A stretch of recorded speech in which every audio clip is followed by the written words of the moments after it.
Good evening everybody. तो आज मैं कोई कटअप के बारे में नहीं बात करने वाली हूँ। आज मैं अपने बारे में और अपनी मनोस्थिति के बारे में बात करूँगी। तो क्या है कि रनिंग तो चल रही है, लेकिन मैं बहुत ज़्यादा दोनों टाइम नहीं कर रही हूँ रनिंग। एक ही टाइम कर रही हूँ क्योंकि इसके पीछे कुछ रीज़न्स हैं। पहला तो ये है कि मेरा वेट अंडर वेट चला जाएगा अगर मैं दोनों टाइम 2 महीने के लिए जाती हूँ रनिंग करने। दूसरा रीज़न ये है कि मेरे मार्क्स बहुत ज़्यादा नहीं है, तो फिर भी मैं होप के साथ एटलीस्ट रनिंग कर रही हूँ और एक टाइम से मुझे लगता है हो जाएगा, क्योंकि मैंने पहले भी 2446 और 2213 में फ़िज़िकल किया है, तो कुछ एक्सपीरियंस है मुझे और उस बेसिस पे मुझे लगता है कि कर लूँगी उस टाइम तक। लेकिन चलो, ये तो मेरा रनिंग का रहा। मनोस्थिति ये है कि यहाँ घर आई हूँ तो पता चल रहा है कैसे कैसे लोग हैं जिनका बीएड में टीचर बन गए। तो आई एम श्योर आपको भी पता होगा कुछ लोगों के बारे में जो आपको खुद बिलीव नहीं हो रहा होगा कि उनका जॉब हो गया टीचर में। और एनीवेज़ मैं कुछ कमेंट नहीं करूँगी, क्योंकि हैं तो वो रोज़गार उनको मिल चुका है, टीचर के तौर पे कार्यरत है कहीं ना कहीं, और हम लोग बेरोज़गार ही हैं। तो क्या होता है ना, मैं आपको एक इंटरेस्टेड वाक़या बताती हूँ बीएड से रिलेटेड। मैंने 2022 में अपना एडमिशन करवाया था। मैंने पैसे भी दिए थे एडमिशन के लिए, लेकिन मैं 5 दिन के बाद, मतलब 5 दिन नहीं, 3-4 दिन के बाद ही मैंने अपने पैसे वापस ले लिए, क्योंकि मुझे उस टाइम पे मेरे रिज़ल्ट्स हो रहे थे छोटे मोटे जो भी हैं, पीटी मेंस, कहीं इंटरव्यू में भी छँटना। तो कहीं ना कहीं मैं वहाँ तक जा रही थी। तो उस टाइम लग रहा था कि नहीं मैं मेहनत कर रही हूँ, कर लूँगी, और जो उधर बीएड में प्रोजेक्ट असाइनमेंट्स वगैरह में मैं अपना एफ़र्ट दूँगी, उससे ज़्यादा एफ़र्ट इधर दूँगी, तो क्या पता जो थोड़े थोड़े से रह रहा है वो हो जाए। तो ये मेरा उस टाइम था।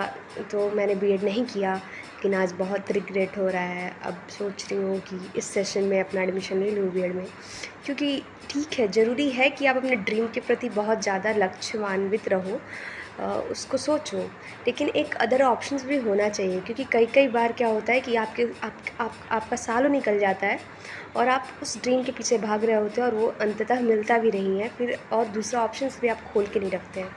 ये बहुत बड़ी गलती है। और है क्या, अदर चीज़ों में मैंने अभी बीपीएससी 69th का मेंस दिया था, तो मैंने मेंस की क्लासेस नहीं करी थी। अपने से मैंने जो भी स्टैंडर्ड्स बुक्स पढ़े थे उस बेसिस पे मैंने अपना मेंस हम देख कर आ चुके हैं। अब देखते हैं मार्क्स कितना आता है, कैसे कितना इवेलुएट करता है, आंसर चेक करने वाले टीचर कैसे इवेलुएट करते हैं उसको। और साथ ही साथ पुलिस वगैरह भी सोच रहे हैं कि उसको भी कंसिडर कर रहे हैं कि वो करें।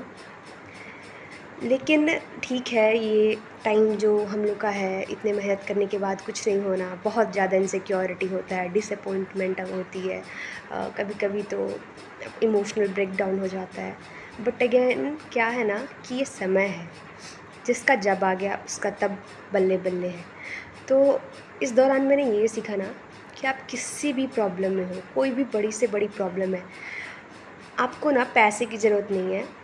किसी भी क्राइसिस में हो, आपको पैसे की ज़रूरत नहीं है, आपको लोगों की ज़रूरत नहीं है, आपको किसी भी चीज़ों की ज़रूरत नहीं है। ज़रूरत है तो समय की। अगर आप किसी चीज़ों को समय देते हैं, कुछ भी हो रहा हो, समय के बाद वो भर जाता है, ख़त्म हो जाता है। एक समय पे जो चीज़ बहुत इम्पोर्टेंट लगता है, कुछ सालों बाद उसका कोई महत्व नहीं रह जाता। तो समय बहुत बलवान होता है, ये तो समझ में आ रहा है। बाकी यही था मेरा। आप ज़रूर बताएं कि आप क्या कर रहे हैं, आपके क्या क्या ऑप्शन है कमेंट में। Thank you.